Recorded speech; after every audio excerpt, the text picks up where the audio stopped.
So after all this time, we finally get to see Morgiana and Aladdin in this time skip, and boy oh boy, do both of them look like fucking beasts. I mean, what can I say about, like, we already knew that that was going to be the first thing immediately that was going to be talked about. Like, let's immediately go on to the man at hand, Aladdin. So I've got to say, I absolutely love the new design. Like, it definitely looks a lot like, you know, young Solomon. Well, that would make sense a lot to the case, but honestly, that is exactly how I was picturing, like, Aladdin in the time skip. It just feels, like, it just feels weird that we haven't got that small little bastard anymore. Like, to see it, like, you know, like, over 300 chapters go for it, and since, like, every time in the Magi time skip, it's always been like, oh, you know, a couple of months to a year, like, every time, like, you know, in the series, and it seems so weird. And Morgiana, like, from there, like, although not having as much as a drastic change as Aladdin did, you can definitely tell that now, like, she's got the hair a lot shorter, she's got, like, a one tied up there, and, like, you see that she's got the gauntlets and the feather, and I actually really enjoy it. Like, I kind of like her, like,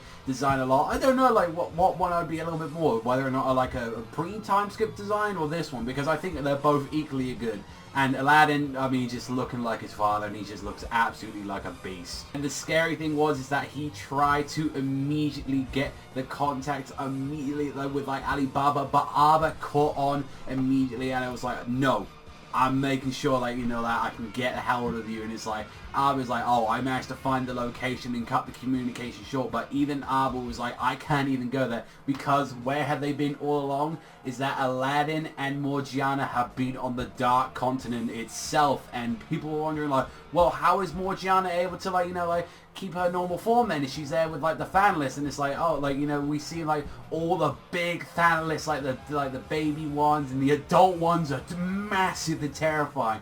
But Aladdin's actually using his magic to make it look more like a lot human. It's just like, oh, it'd just be too inconvenient to her to, you know, live with the islands otherwise. So that's kind of an interesting way to get around it. And it's like the flying islands of Kina, and that's why they've been able to, like, keep it out of this house, because they're flying islands alongside with the Thanalist Dark Continent. So it's kind of interesting to see, like, why exactly did the Kina, like, kingdom, or did they take up Aladdin? Like, that's a very interesting decision. Also as well, we didn't actually get to see if Haikyu was there. Like, don't forget, and all that, like, this, the Kina Kingdom did ally with this during the whole situation. We did see that, you know, like, Nanami was there with Haikyu. And I like that also in this, like, chapter, it was kind of describing a little bit how weird, like, the stuff grows around here. It's because, like, yeah, like, during this whole thing and all that, it's like you're able to, like, have, like, different, like, vegetables grow because of the root, and it's able to, like, grow. And it's like, there was a little bit of comedy as they're, like, trying to eat this food, and he was like, yeah,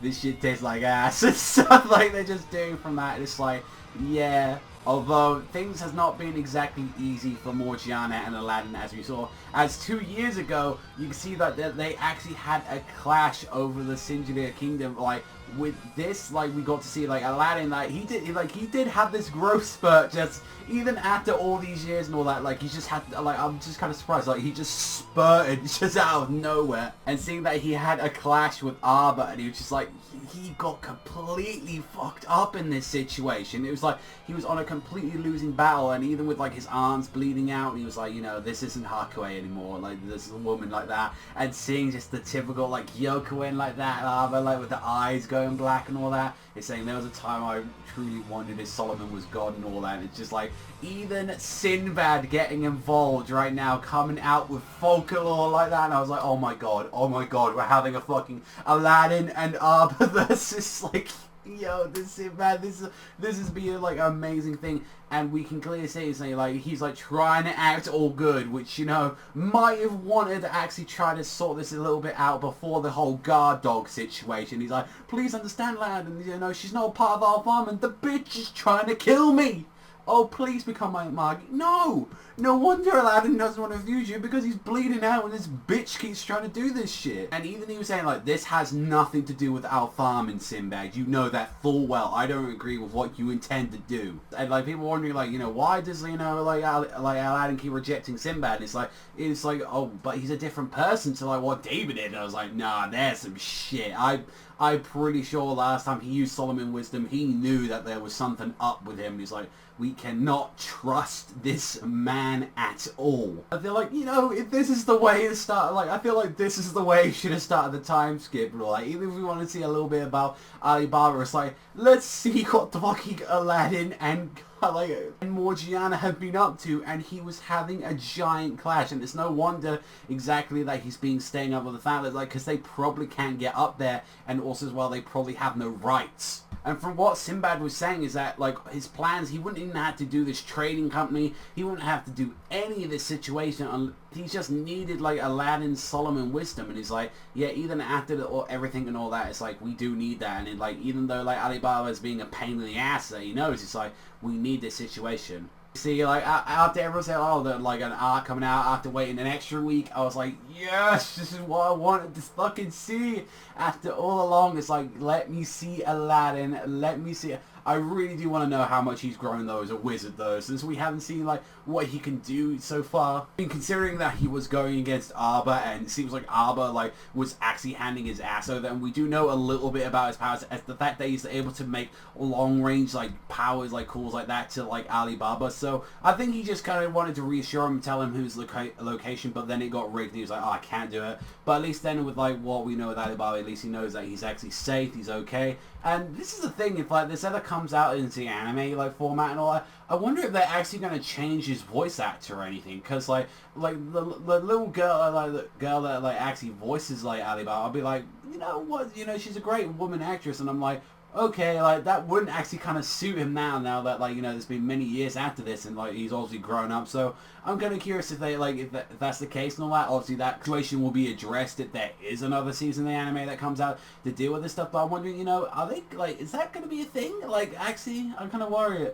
Overall though, oh my god, it's like, it's just, we waited too long. We had to deal with like 20 fucking chapters of the fucking time skip, of fucking politics and transportation, all that dumb shit, to only see that little fucking boy grow up to be a man, and also as well Morgiana. Now the question is though, where is Hakuryu and where is Judah? Design-wise, fucking just solid 10. I absolutely love it. Even like before we knew anything about Solomon, that is exactly how I was picturing how to grow up. And just, he looks so fucking badass sitting on the rock with the staff. And he's like, yeah, we know shit's going down. It's like, I want to see more of them. I absolutely love this design. Morgiana's, I'm more like I think it's a good design, but it's like, I feel like they could have been done more physically. It would have been sick. She had like a 6 scar or something like that, like Masur or like any of the other finalists. And I'm kind of curious as now, like, since she's obviously had a lot more time to train, and actually with her brethren, I'm wondering, like, how much stronger has she gotten? She actually transformed into this finalist form now by will or anything? Like, I'm really wondering about that. Herself is like, I don't have to fucking tell. I loved it. Like, every fucking bit of it. Like, I was engrossed at every single page.